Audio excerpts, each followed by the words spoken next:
ಬದುಕು ಬದುಕು ಅಂದರೆ ನಾವು ಅಂದ್ಕೊಂಡಷ್ಟು ಸುಲಭ ಅಲ್ಲ. ಹೇಳ್ಬೇಕಂತಂದ್ರೆ ಬ್ರಹ್ಮ ಆಡಿಸೋ ಕೈಗೊಂಬೆಗಳಷ್ಟೇ ನಾವು. ಹೌದು ಸ್ಪಾಟ್. ಪ್ರತಿಯೊಬ್ಬ ಮನುಷ್ಯರಾದ ನಾವು ನಮಗೆ ಆದಂಥ ಆಸೆ ಆಕಾಂಕ್ಷೆಗಳನ್ನು ಇಟ್ಕೊಂಡು ಕಂಡ ಕನಸನ್ನ ನೆನಸುಗಳನ್ನ ಮಾಡ್ಕೋಬೇಕು ಅಂತಂತ ಯಾವುದೋ ಒಂದು ರೀತಿಯಲ್ಲಿ ವೇಗವಾಗಿ ಓಡ್ತಾ ಇರ್ತೀವಿ. ಆಗ ನಾವು ಕಂಡ ಕನಸು, ನಮ್ಮ ಕನಸಿನ ಬದುಕು ನಮ್ಮ ಕಣ್ಣೀರಿನ ಕಥೆಯಾಗಿ ಬದಲಾವಣೆ ಆಗುತ್ತೆ ಅಂತ ಕನಸು ಮನಸ್ಸಲ್ಲೂ ನಾವು ಅಂದ್ಕೊಂಡಿರಲ್ಲ. ಅದೇ ರೀತಿ ನಿನ್ನೆ ಒಂದು ಇನ್ಸಿಡೆಂಟ್ ಆಗಿದೆ. ಈ ಇನ್ಸಿಡೆಂಟ್ ನೋಡಿ ನನಗಂತೂ ಮನಸ್ಸಿಗೆ ಸಿಕ್ಕಾಪಟ್ಟೆ ಬೇಜಾರಾಗಿದೆ. ಹಾಗಾದರೆ ಅದು ಏನು ಅನ್ನೋದನ್ನ ಕ್ಲಿಯರ್ ಕಟ್ಟಾಗಿ ಈ ವಿಡಿಯೋದಲ್ಲಿ ತಿಳಿಸ್ಕೊಡ್ತೀನಿ. ಅದಕ್ಕೆ ಮುಂಚೆ ನನ್ನ ಚಾನಲ್ಗೆ ಯಾರಾದರೂ ಹೊಸಬರಾಗಿ ಬಂದಿದೆ ಮರೀದೆ ಸಬ್ಸ್ಕ್ರೈಬ್ ಆಗಿ ಬೆಲ್ ಬಟನ್ ಕ್ಲಿಕ್ ಮಾಡಿ ಆಲ್ ಇಟ್ಕೊಳ್ಳಿ. ಹಾಗೆ ಈ ಚಿಕ್ಕ ಪ್ರತಿಭೆಯ ವಿಡಿಯೋಸ್ನ ನಿಮ್ಮ ಫ್ರೆಂಡ್ಸ್ ಫ್ಯಾಮಿಲಿಗೆ ಶೇರ್ ಮಾಡಿ ಸಪೋರ್ಟ್ ಮಾಡ್ತೇನೆ.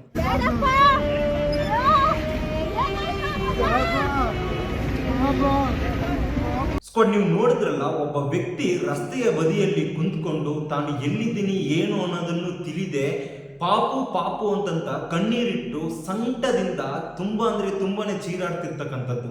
ಅದರಲ್ಲೂ ಅವರು ಚೀರಾಡಬೇಕಾದ್ರೆ ಅವರ ಮುಖದಲ್ಲಿ ಕಾಣ್ತಕ್ಕಂಥ ನೋವು, ಅವರ ಆಕ್ರಂದನವನ್ನು ನೋಡ್ತಾ ಇದ್ರೆ ಎಂಥವರ ಕಣ್ಣಲ್ಲೂ ಕಣ್ಣೀರನ್ನೋದು ತಾನಾಗೆ ಬರುತ್ತೆ. ಹೌದು ಸ್ಪಾಟ್. ಇನ್ನೇನು ಕೆಲವು ದಿನಗಳಲ್ಲಿ ನಾನು ಅಪ್ಪ ಆಗ್ತೀನಿ, ನನ್ನ ಬದುಕಿನ ಕನಸು ನೆನಸಾಗುತ್ತೆ ಅಂತಂತ ಸಂತೋಷದಿಂದ ಇದ್ದ ಆ ವ್ಯಕ್ತಿಯ ಜೀವನದಲ್ಲಿ ಬ್ರಹ್ಮ ಬದಲಾವಣೆ ಅನ್ನೋ ಒಂದು ಬರಹವನ್ನು ಬರೆದಿಟ್ಟಿದ್ದಾನೆ.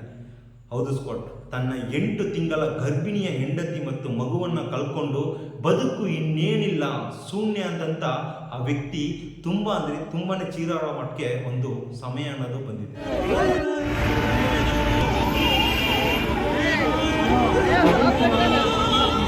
ಲೈಫಲ್ಲಿ ನಾವು ಹಣ, ಆಸ್ತಿ, ಸಂಪತ್ತು ಇದನ್ನ ಬೇಕಾದರೆ ಕಳ್ಕೊಂಡ್ರು ಬದುಕು ಅನ್ನೋದನ್ನ ಸಾಮಾನ್ಯವಾಗಿ ಬದುಕ್ಬಿಟ್ಟು ಹೋಗ್ಬಿಡ್ಬೋದು. ಬಟ್ ಅದೇ ನಮ್ಮ ಮನಸ್ಸಿಗೆ ಹತ್ರ ಆಗಿರ್ತಕ್ಕಂಥ ವ್ಯಕ್ತಿಗಳನ್ನ, ಫ್ಯಾಮಿಲಿಯನ್ನು ಕಳ್ಕೊಂಡಾಗ ಅದು ಸಾವಿಗಿನ್ನ 100 ಪಟ್ಟು ಜಾಸ್ತಿ ನೋವನ್ನು ಕೊಡ್ತಕ್ಕಂಥದ್ದು. ಈ ಇನ್ಸಿಡೆಂಟ್ ಹೆಂಗಪ್ಪ ನಡೀತು ಅಂತಂದರೆ, ಆ್ಯಕ್ಚುಲಿ ಈ ದಂಪತಿಗಳಿಬ್ಬರು ಬೆಂಗಳೂರು ನೆಲಮಂಗಲಕ್ಕೆ ಸೇರಿದಂಥವ್ರು. ಇವರು ಅವಾಗ ಅಂದರೆ ವೀಕೆಂಡ್ ಆದಾಗ ಔಟಿಂಗ್ ಅನ್ನೋದಕ್ಕೆ ಹೋಗ್ತಾ ಇರ್ತಾರೆ. ಸೊ ಆ್ಯಸ್ ಯೂಸ್ವಲ್ 8 ತಿಂಗಳ ಗರ್ಭಿಣಿ ಹೊರಗಡೆ ಎಲ್ಲಾದರೂ ಹೋಗಿದ್ದು ಬರೋಣ ಅಂತಂತ ಪಕ್ಕದಲ್ಲೇ ಇರ್ತಕ್ಕಂಥ ಒಂದು ಟೆಂಪಲ್ಗೆ ಹೋಗಿದ್ದು ದರ್ಶನ ಎಲ್ಲ ಮಾಡಿಕೊಂಡು ರಿಟರ್ನ್ ಬರಬೇಕಾದಾಗ ಆ ವ್ಯಕ್ತಿ ತನ್ನ ಗರ್ಭಿಣಿ ಹೆಂಡತಿಯನ್ನು ಬೈಕಲ್ಲಿ ಕುಂಡಿಸ್ಕೊಂಡು ತುಂಬನೇ ಜಾಗೃತಿಯಿಂದ ರಸ್ತೆಯ ಒಂದು ಬದಿಯಲ್ಲಿ ತುಂಬ ಸ್ಲೋ ಆಗಿ ಬರಬೇಕಾದಾಗ ಸಮಯ ಅಂತಕ್ಕಂಥದ್ದು ಯಾರಿಗೆ ಯಾವಾಗ ಕೆಡುತ್ತೆ ಅಂತ ಅನ್ನೋದು ಗೊತ್ತಾಗಲ್ಲಲ್ವಾ. ಸೊ ಅದೇ ಥರ ಈ ವ್ಯಕ್ತಿಯ ಸಮಯ ಬದುಕು ಅನ್ನೋದನ್ನೇ ಬದಲಾವಣೆ ಮಾಡಿಬಿಟ್ಟಿದೆ. ಹೌದು ಸ್ಪಾಟ್.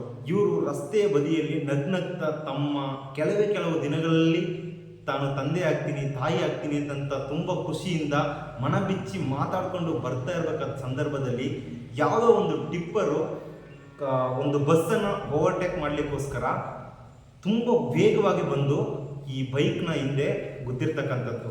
ನಿಜಕ್ಕೂ ನಾಳೆ ಅನ್ನೋದು ಭರವಸೆ ಅಷ್ಟೇ ಅಂತಂತ ನಾವು ಎಷ್ಟೋ ಕಡೆ ಓದಿರ್ತೀವಿ.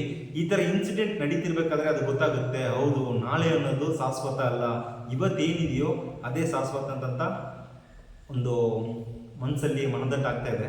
ಹೌದು ಸ್ಕೋಡ್. ಆಗ ಆ ವ್ಯಕ್ತಿ ಏನು ಮಾಡವ್ರೆ, ಬಸ್ಸನ್ನು ಓವರ್ಟೇಕ್ ಮಾಡೋಕ್ಕೆ ಹೋಗಿ ಟಿಪ್ಪರ್ ಡ್ರೈವರು ವೇಗವಾಗಿ ಬಂದು ರಸ್ತೆಯ ಬದಿಯಲ್ಲಿ ಹೋಗ್ತಕ್ಕಂಥ ಇವರ ಬೈಕ್ಗೆ ಡಿಕ್ಕಿ ಹೊಡೆದಾಗ ಬೈಕ್ ಸ್ಕಿಡ್ ಮೀನ್ಸ್ ತುಂಬ ಇವರು ಟಿಪ್ಪರಲ್ಲಿ ಬಿಟ್ಟವ್ರೆ.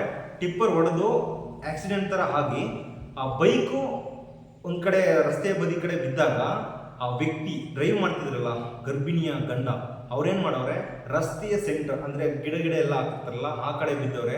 ಅನ್ಫಾರ್ಚುನೇಟ್ಲಿ ಸಮಯ ಅನ್ನೋದು ನೋಡಿ ಯಾವ ರೀತಿ ಇದೆ ಅಂತಂತ ಆ ಗರ್ಭಿಣಿಯ ಹೆಂಗಸು ರಸ್ತೆಯ ನಡುವಲ್ಲಿ ಬಿದ್ದಿರ್ತಕ್ಕಂಥದ್ದು. ಆ ರಸ್ತೆಯ ನಡುವಲ್ಲಿ ಬಿದ್ದಾಗ ಯಾವ ಟಿಪ್ಪರು ಬೈಕ್ಗೆ ಡಿಕ್ಕಿ ಹೊಡಿತೋ ಅದೇ ಟಿಪ್ಪರ್ನ ಹಿಂಬದಿಯ ಚಕ್ರದಲ್ಲಿ ಸಿಕ್ಕಿ ಸಾವನ್ನಪ್ಪಿರ್ತಕ್ಕಂಥದ್ದು.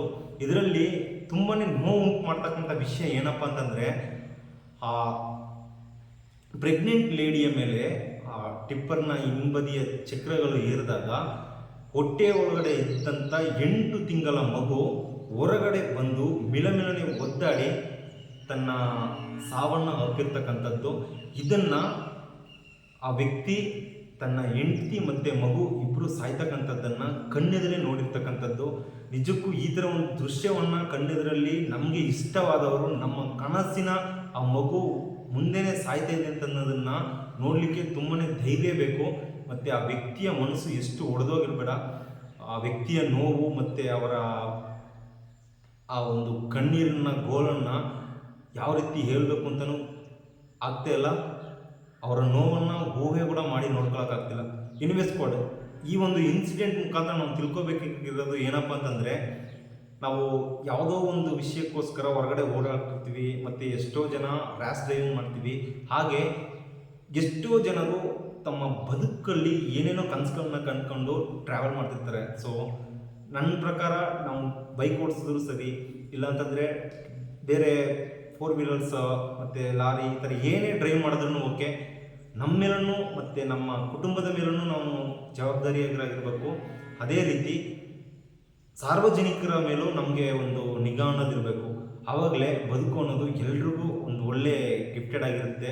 ಇಲ್ಲಾಂತಂದರೆ ಅನ್ಫಾರ್ಚುನೇಟ್ಲಿ ಯಾರು ಬೇಕು ಅಂತಂತ ಮಾಡಲ್ಲ, ಬಟ್ ನಾವು ಏನೋ ಮಾಡೋಕ್ಕೋಗಿ ಏನೋ ಆಗಿ ನಮ್ಮ ಆ ಒಂದು ಆ್ಯಕ್ಷನ್ ಅನ್ನೋದು ಬೇರೆಯವರ ಬದುಕಿಗೆ ಫುಲ್ ಸ್ಟಾಪ್ ಆಗಿ ಇರಬಾರ್ದು. ಎನ್ವೆಸ್ ಕೋಡ್ ಈ ವಿಡಿಯೋನ ಯಾರಾದರೂ ಡ್ರೈವರ್ಸ್ ನೋಡ್ತಿದ್ರೆ, ಹಾಗೆ ಹೆಚ್ಚಿನ ಸಂಖ್ಯೆಯಲ್ಲಿ ನಮ್ಮ ಯುವಕರು ನೋಡ್ತಾ ಇದ್ದರೆ ದಯವಿಟ್ಟು ಡ್ರೈವ್ ಮಾಡಬೇಕಾದ್ರೆ ಸೇಫಾಗಿ ಡ್ರೈವ್ ಮಾಡಿ. ಹಾಗೆ ಆಜುಬಾಜಿಯಲ್ಲಿ ನೋಡಿಕೊಂಡು ಸ್ವಲ್ಪ ಪ್ರಜ್ಞೆಯಿಂದ ಡ್ರೈವ್ ಅನ್ನೋದನ್ನು ಮಾಡಿ. ಸೊ ಈ ವಿಡಿಯೋದಲ್ಲಿ ನಮಗೆ ಏನು ಹೇಳಬೇಕು ಅಂತಲೇ ಗೊತ್ತಾಗ್ತಿಲ್ಲ, ಅಷ್ಟೊಂದು ನೋವನ್ನು ಅನುಭವಿಸ್ತಾ ಇದ್ದಾರೆ ಆ ವ್ಯಕ್ತಿ. ಎನಿವೇ, ಗಾಡ್ ಈಸ್ ಗ್ರೇಟ್, ಎಲ್ಲ ಅವ್ರಿಗೆ ಬಿಟ್ಟಿದ್ದು. ಎನಿವೇಸ್ ಮತ್ತೆ ಹೊಸ ವಿಡಿಯೋದಲ್ಲಿ ಸಿಗ್ತೀನಿ. ಅಲ್ಲಿ ತನಕ ಎಲ್ಲರೂ ಸೇಫಾಗಿ ಖುಷಿಯಾಗಿರಿ. ಜೈ ಕರ್ನಾಟಕ. ಮತ್ತೆ